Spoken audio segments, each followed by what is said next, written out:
বেওয়ারিশ লাশ যদি দাফন করা হয় সেখানে তো দেখা যায় অনেক ধর্মের মানুষ থাকতে পারে।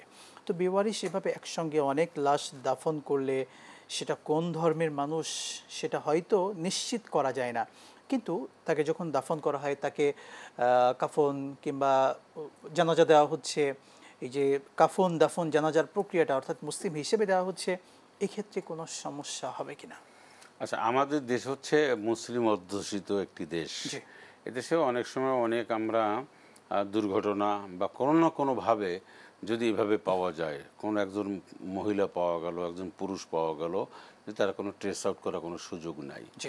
আর তাকে দেখে বোঝাও যায় না যে অমুসলিমদের যেমন হাতে বা গলায় বালা থাকে, নারীদের একটা ইয়া থাকে, চুরি থাকে, যেটাই থাকে, এভাবে যদি কোনোভাবে ফাইন্ড আউট করা না যায়, তাহলে সেক্ষেত্রে মুসলিম কায়দায় কিন্তু তাকে আসলে ধরে নিয়ে তাকে দাফন দেওয়া হবে। সেই হাদিসের অনুযায়ী কুল্লু মাউলুদিন কুল্লু ইউলাদু আলাল মাউলুদি ইউলাদু ফিতরা। আলাল ফিতরাতি। হ্যাঁ, তো সেক্ষেত্রে যদি এটা হয় তাহলে কোনো দর্শনীয় অপরাধ না, কারণ অমুসলিমরাও কিন্তু মাটি দেওয়ার ব্যবস্থা আছে তাদের, তারা কিন্তু সবাই পড়াই দেয় না, মাটিরও তাদের মাটি দেওয়ার ব্যবস্থা আছে।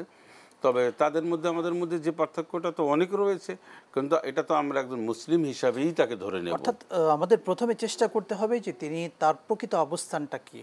না, এখন সেটাই তো আমি বলছি, যদি কোনোভাবে মানে ট্রেস আউট যদি করা না যায়, চিহ্নিত করা না যায়, যেমন তাকে যখন গোসল করানো হবে তখন পুরুষরা গোসল করাবে, তখন হয়তো বোঝার যদি তারা মনে করেন উপায়, অথবা কোনো না কোনোভাবে যদি একান্ত না যায়, তাহলে মুসলিম হিসাবেই তাকে গোসল করাই আর সেভাবেই তাকে করবে, এতে কোনো গুনাহ হবে না।